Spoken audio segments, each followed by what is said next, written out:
Voilà pourquoi vous allez remarquer, même lorsque Élie, retenez-moi très bien, je suis en train de parler de cet tonnerre quant à la révélation. Je suis dans la révélation et je les démontre comme les 7 paroles que Christ avait prononcées à la croix du Calvaire. Je suis dans 1 Roi chapitre 18. 1 Roi chapitre 18. Remarquez ce qui s'était passé. Je suis dans les versets 1 Roi 48. Je prends les versets 41. Écoutez ce que la Bible dit. Élie dit à Akab, monte, mange et bois, car il s'est fait un bruit qui annonce la pluie. Remarquez ici. Élie, avant de faire pleuvoir, il dit à Akab, le roi d'Israël, monte, mange et bois, car il s'est fait un bruit qui annonce la pluie. Je crois que vous serez d'avis avec moi que les bruits qui annoncent la pluie, je répète, les bruits qui annoncent la pluie, ce sont des tonnerres. Oh, gloire au Seigneur. Ce sont des tonnerres. Comme nous venons de le dire récemment, que quand on entend les tonnerres, on comprendra directement que ça va pleuvoir. C'est pour dire que les bruits qui annoncent la pluie, ce sont des tonnerres. Gloire au Seigneur. C'est la raison pour laquelle, et remarquez, après avoir parlé à Akab, Élie dira maintenant à son serviteur de tourner 7 fois. Très important, de tourner 7 fois. Et après avoir tourné 7 fois, Élie dira à son serviteur, que vois-tu? Et ce dernier dira, je vois une nuée. Et Élie va dire à Akab, il dira, je vois une nuée qui monte de la mer. Et Élie dira à Akab, tu peux retourner car bientôt la pluie va tomber. Vous voyez, cela veut dire qu'avant que la pluie tombe, le serviteur va tourner 7 fois. Or, Élie avait déjà dit d'avance au roi Akab qu'il s'est fait un bruit qui annonce la pluie. Or, les bruits qui devaient annoncer la pluie, ce sont les 7 tours du serviteur. C'est là où j'ai vite compris que les 7 tours du serviteur d'Élie, ce sont là les 7 tonnerres. Vous voyez, c'est-à-dire les 7 paroles que Christ avait prononcées à la croix. Voilà pourquoi, après avoir tourné 7 fois, il y aura maintenant une nuée qui se lèvera de la mer et la pluie va tomber. Mais qui a annoncé cette pluie? C'est les 7 tours du serviteur. Or, les 7 tours du serviteur, ce sont là les 7 tonnerres, c'est-à-dire les 7 paroles que Christ avait prononcées à la croix. Voilà la raison pour laquelle le jour de la Pentecôte, une pompe de nuée s'est levée. Or, la pompe de nuée, par là de la pompe, on voit directement les 5 doigts. Vous voyez, c'est là où j'ai vite compris que les 5, la pompe de nuée, la nuée qui était comme une pompe de main, représente le ministère de la parole. Représente le ministère de la parole qui travaille à travers les 5 doigts, qui sont apôtres, prophètes, évangélistes, docteurs et pasteurs. Vous voyez, c'est que les Éphésiens 4:11, l'esprit ministériel, c'est ça la pompe des mains. Vous voyez, qui s'est élevé de la mer les jours de la Pentecôte pour faire pleuvoir. C'est très important. Et la pluie qui était tombée les jours de la Pentecôte, c'est ça le Saint-Esprit. Vous voyez? C'est que le Saint-Esprit, c'était la pluie du printemps qui devait tomber pour arroser la terre qui est tout un peuple. C'est pourquoi je vous ai dit que les apôtres, vous voyez, qui vont quitter la chambre haute après l'effusion du Saint-Esprit, ils étaient une terre mouillée. Ils n'étaient plus une terre déshydratée, une terre sèche. Non, ils sont devenus une terre mouillée. Oui, mais qui avait mouillé cette terre? C'est la pluie qui était tombée le jour de la Pentecôte. C'est le Saint-Esprit. Voyez, mais qui avait annoncé cette pluie? Ce sont les 7 tonnerres annoncés ou prononcés à la croix de Golgotha. Voilà pourquoi je suis en train de démontrer que les 7 paroles de Jésus, c'était aussi les 7 tonnerres. Vous voyez, qui ont annoncé la pluie qui tombera le jour de la Pentecôte. Vous voyez, c'est que les 7 tonnerres, c'est l'œuvre de la croix. Gloire au Seigneur. C'est la raison pour laquelle, bien aimé, vous pensez que c'était en vain que Jésus-Christ a surnommé Jean et Jacques les noms de Boanerges, qui signifie le fils de tonnerre. Là, vous pouvez le lire dans Marc chapitre 3, verset 17. C'est très important. On peut lire cette écriture rapidement.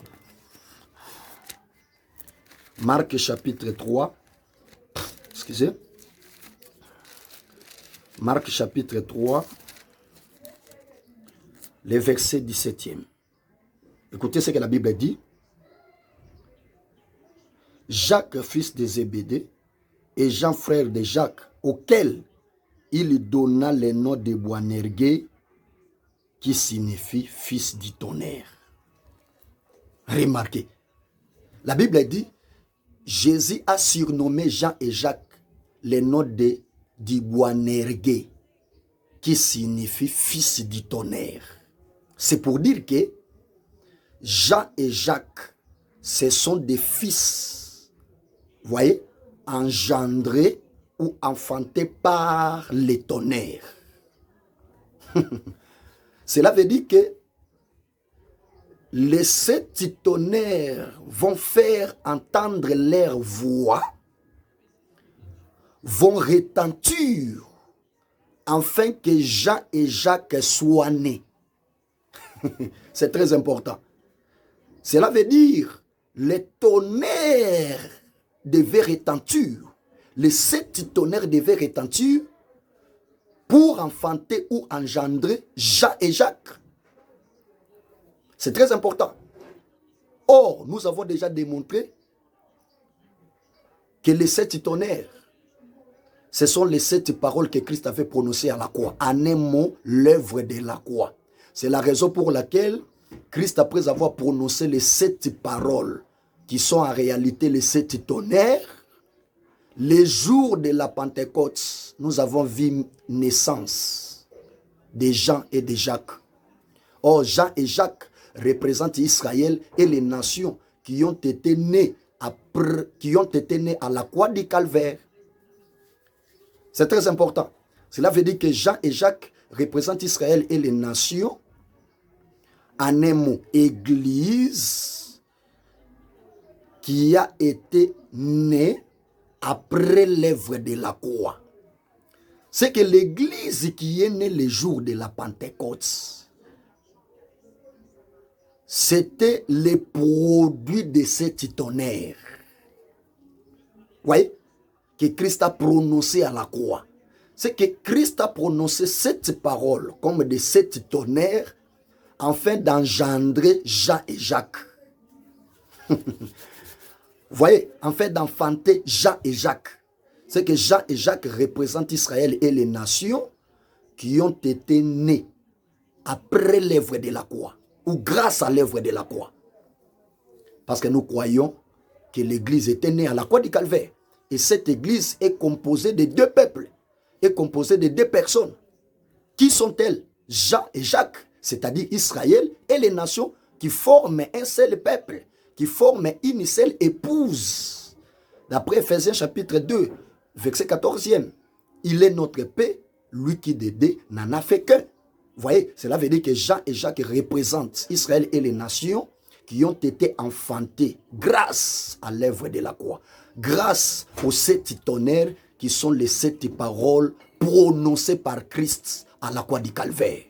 Voyez, c'est pour dire que les 7 paroles que Christ avait prononcées, c'était des tonnerres qui ont enfanté Jean et Jacques. Vraiment, on a beaucoup de choses à dire là-dessus. Beaucoup de choses à dire là-dessus. Mais que le Seigneur nous fasse grâce. On va encore entrer dans la profondeur. Nous sommes juste dans la première partie des 7 tonnerres. Oh, gloire au Seigneur. Attention. Les 7 tonnerres n'est pas seulement l'œuvre de la croix, mais les 7 tonnerres représentent aussi les Écritures. Vous voyez, représentent aussi les Écritures. Les Écritures que vous voyez ici, les parler de Dieu dans les Écritures, ce sont les 7 tonnerres. C'est qu'en d'autres termes, les 7 tonnerres nous parlent aussi de la totalité des mystères de Dieu dans les Écritures. Parce que les chiffres 7 nous révèlent la totalité. Vous voyez, c'est que les 7 tonnerres représentent nous parlent tout simplement de la totalité des mystères de Dieu dans les Écritures. Parce que lorsque vous lisez les Écritures, vous allez constater, vous allez remarquer que ce sont des tonnerres. Mais gloire soit rendue à Dieu. Parce que dans les 7 tonnerres est cachée une voix. Voilà la raison pour laquelle jadis, lorsque l'ange rugit comme un lion, les 7 tonnerres firent entendre leur voix. C'est-à-dire que derrière les 7 tonnerres est cachée une voix. Oh, gloire au Seigneur. Or, la voix de 7 tonnerres, c'est l'interprétation de l'Écriture. C'est la pensée de Dieu, c'est la pensée de Dieu cachée derrière les Écritures. C'est que la pensée de Dieu cachée derrière les Écritures, c'est ça la voix de 7 tonnerres. C'est très important. C'est pour cette raison, on a dit à Jean, ne l'écrivez pas. C'est très important. Cela veut dire que Jean pouvait écrire les tonnerres et non pas la voix de 7 tonnerres. Or, ce qui est écrit, mais c'est ça la loi, les prophètes et les psaumes, c'est-à-dire les Écritures. Mais ce qui n'est pas écrit, c'est ça la voix de 7 tonnerres, c'est-à-dire la pensée de Dieu cachée derrière l'Écriture. C'est ça la voix des tonnerres.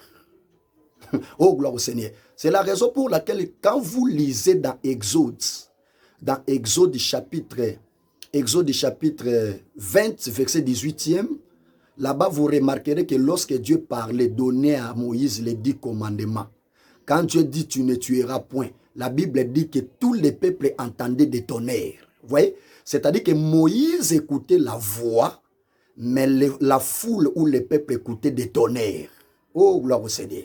Voilà pourquoi nous croyons que les 7 tonnerres, ce sont les Écritures, c'est-à-dire les parler de Dieu dans les Écritures.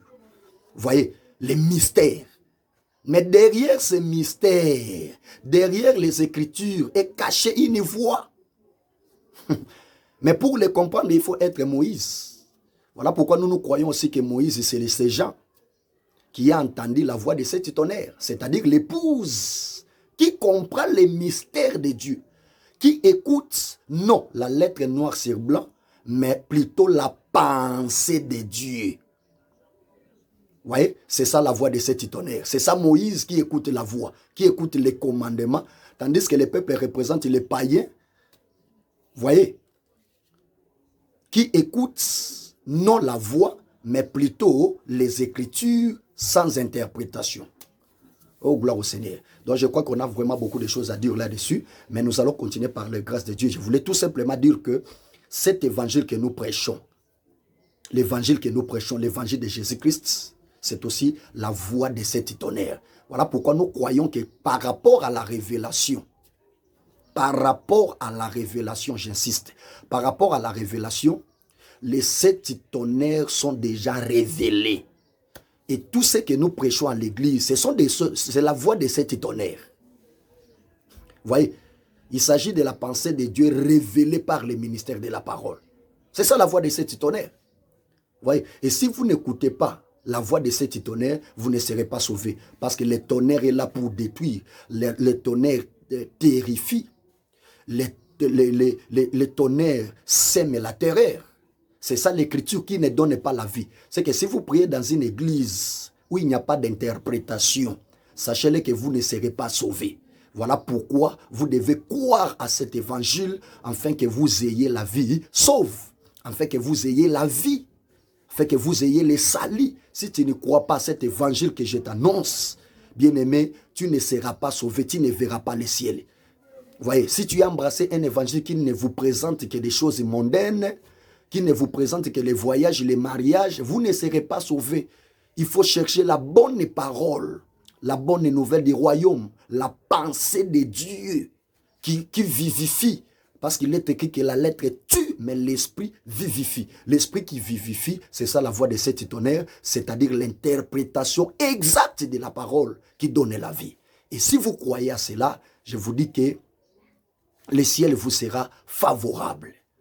Mais si vous ne croyez pas à cet évangile, sachez-le que vous irez en enfer. Vraiment, nous allons continuer par la grâce de Dieu. Nous vous demandons seulement de vous abonner massivement à notre chaîne YouTube, Prophète Benjamin Mopanga. Et pour continuer à suivre cet enseignement dans son intégralité. Et vous serez richement bénis. Parce que nous continuons par la grâce de Dieu. Nous sommes juste dans la première partie de cette tonnerre. Que le Seigneur Dieu vous bénisse.